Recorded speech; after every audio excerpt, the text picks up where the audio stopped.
नमस्कार, महाराष्ट्र बुलेटिन मध्ये मी मनीष टेबरे आपण सर्वांचं स्वागत करतो। चला बघूया राज्यातील ठळक घडामोडी। विधानसभा निवडणुकीचे मतदान शांततेत पार पडल्यानंतर रात्री उशिरा ईव्हीएम मशीन स्ट्रॉंग रूम मध्ये ठेवून स्ट्रॉंग रूम सील करण्यात आलेली आहे। यासाठी केंद्रीय सुरक्षा दलाची एक प्लाटून, एक राज्य सुरक्षा दलाची प्लाटून, जिल्हा पोलिसाची टीम, त्यामध्ये एक पोलीस निरीक्षक, एक पोलीस उपनिरीक्षक, 15 जवान असे 3 स्तरीय सिक्युरिटी लावण्यात आलेली आहे। आतमध्ये कुणालाच प्रवेश नाही। निवडणूक निरीक्षक, निवडणूक निर्णय अधिकारी आणि जिल्हाधिकारी यांना स्ट्रॉंग रूम पर्यंत परवानगी आहे। बाकी कोणीच त्या ठिकाणी जाणार नाही, अशी कडक सुरक्षा लावण्यात आली असल्याचे पोलीस उपविभागीय अधिकारी अण्णासाहेब घोलप यांनी सांगितले। काल रात्री साधारण 1-2 वाजताच्या सुमारास पूर्ण मतदान यंत्र जी आहे ते स्ट्रॉंग रूमला जमा झाली। त्यानंतर ती सर्व स्ट्रॉंग रूममध्ये ठेवण्यात आलेली आहे आणि स्ट्रॉंग रूम सील करून घेतलेली आहे। सील केल्यानंतर 3 स्तरावर स्ट्रॉंग रूम सिक्युरिटी आपण लावलेली आहे। एक इनर कॉर्डन आहे, ते केंद्रीय राखीव सुरक्षा दलाचा आहे। त्याच्यामध्ये एक प्लाटून आहे, म्हणजे 20 जवान आहे, 24 जवान आहे। दुसरं सेकंड कॉर्डन जो आहे तो राज्य राखीव पोलीस दलाचा आहे, ते पण एक प्लाटून आहे, ते पण 24 जवान आहे। याशिवाय तिसरं जी कॉर्डन आहे ते आपल्या जिल्हा पोलिसांचं आहे। त्याच्यामध्ये एक पोलीस निरीक्षक, एक पोलीस उपनिरीक्षक आणि 15 जवान आहेत आपले जिल्हा पोलीस दलाचे। अशी 3 स्तरीय सुरक्षा या ठिकाणी लावण्यात आलेली आहे। हे साधारण ज्या दिवशी मतमोजणी आहे, स्ट्रॉंग रूम जोपर्यंत खोलत नाही तोपर्यंत ही सुरक्षा कायम राहणार आहे। आतमध्ये प्रवेश ठराविक 2-4 व्यक्ती वगळता कोणालाही नाही। ऑब्झर्वर साहेब आहेत, इथले RO आहेत, कलेक्टर साहेब, असे 2-4 लोक महत्त्वाचे सोडून आतमध्ये कोणालाही इतर लोकांना प्रवेश नाही। संपूर्ण महाराष्ट्राचे लक्ष लागून असलेल्या येवला लासलगाव मतदारसंघात 76.30% मतदान झालेले असून 23 नोव्हेंबर रोजी येवलासह राजवडील अंगणगाव येथील पैठणी क्लस्टर गोडाऊन मध्ये मतमोजणी होणार असून कशा प्रकारे मतमोजणी घेण्यात येणार याबाबत निवडणूक निर्णय अधिकारी बाबासाहेब गाढवे यांनी माहिती दिली। 119 येवला विधानसभा मतदारसंघाची मतमोजणी दिनांक 23 नोव्हेंबर या दिवशी सकाळी 8 वाजता पैठणी क्लस्टर गोडाऊन अंगणगाव या ठिकाणी करण्यात येणार आहे। यामध्ये सर्वप्रथम सकाळी 8 वाजता आपण टपाली मतपत्रिकांची मोजणी निवडणूक निर्णय अधिकारी यांच्या टेबलवर करण्यात येईल।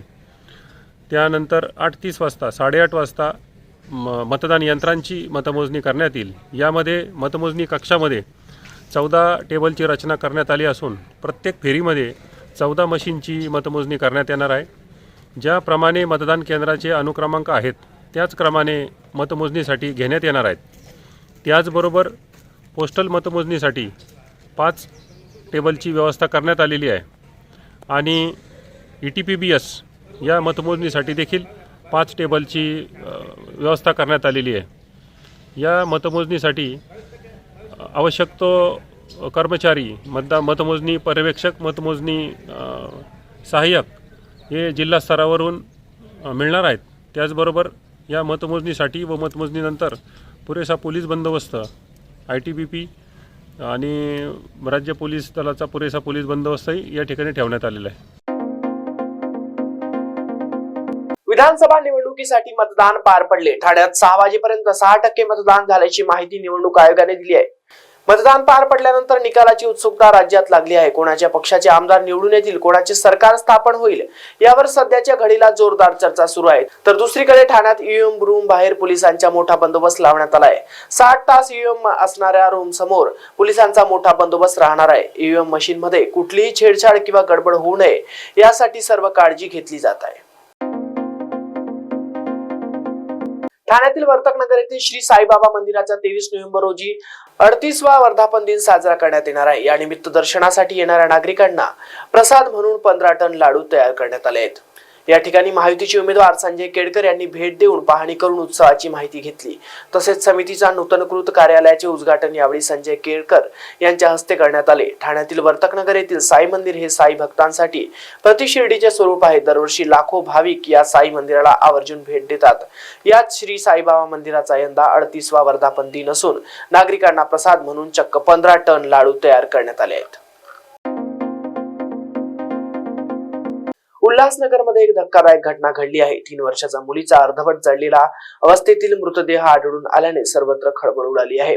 उल्हासनगर कॅम्प 3 येथील ओटी सेक्शन परिसरात राहणारी 3 वर्षाची चिमुकली ही 18 तारखेला बेपत्ता झाली होती। यानंतर पोलीस ठाण्यात तक्रार दाखल करण्यात आली आहे। आज Ulhasnagar camp 5 hill line police ठाण्याच्या मागील बाजूस या मुलीचा अर्धवट जळलेला अवस्थेत मृतदेह आढळून आलाय। मृतदेह पोलिसांनी ताब्यात घेत शवविच्छेदनासाठी पाठवला असून अधिकची माहिती रिपोर्ट आल्यावरच समोर येईल, अशी माहिती पोलीस उपायुक्त सचिन गोरे यांनी दिली आहे। हिल लाईन पोलीस स्टेशन अंतर्गत सदरचा गुन्हा जो आहे तो 18 तारखेला रात्री 23 वाजता दाखल आहे। त्या अनुषंगाने सदरचा तपास जो आहे तो महिला पोलीस अधिकाऱ्यांकडे दिला होता आणि त्या तपासामध्ये आज रोजी आम्हाला सदरच्या मुलीचा जो आहे तो मृतदेह आढळलेला आहे। त्या अनुषंगाने आम्ही पोलीस स्टेशनचं DB पथक, क्राईम ब्रांच आणि पूर्ण झोनमधले जे इतर अधिकारी आहेत यांच्या अनुषंगाने पुढील तपास करत आहोत। सध्या जो मृतदेह आहे तो PM साठी आपण पाठवत आहोत। PM नंतर आम्हाला मृत्यूचं जे आहे ते एक्झॅक्ट कारण जे मिळेल आणि त्या अनुषंगाने पुढील तपास करण्यात येईल। 2 दिवसांपासून ती बेपत्ता आहे। जवळपास 3.25 वर्षाची ती मुलगी आहे। काही प्राइम ऑफिसर अजून तपासात निष्पन्न झालेलं नाही आहे। पोलीस पुढील तपास करत आहोत।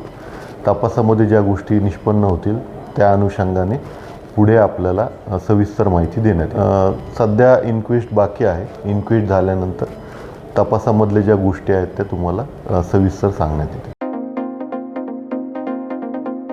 काँग्रेस प्रदेशाध्यक्ष नाना पटोले यांनी 3.5 शक्तीपीठापैकी एक असणाऱ्या आई रेणुका मातेचा सपत्नीक दर्शन घेतले। यावेळी त्यांनी रेणुका मातेची महाआरती केली। एक्झिट पोलमध्ये काही दाखवले तरी राज्यात महाविकास आघाडीचे सरकार येणार असा विश्वास काँग्रेस प्रदेशाध्यक्ष नाना पटोले यांनी व्यक्त केला आहे।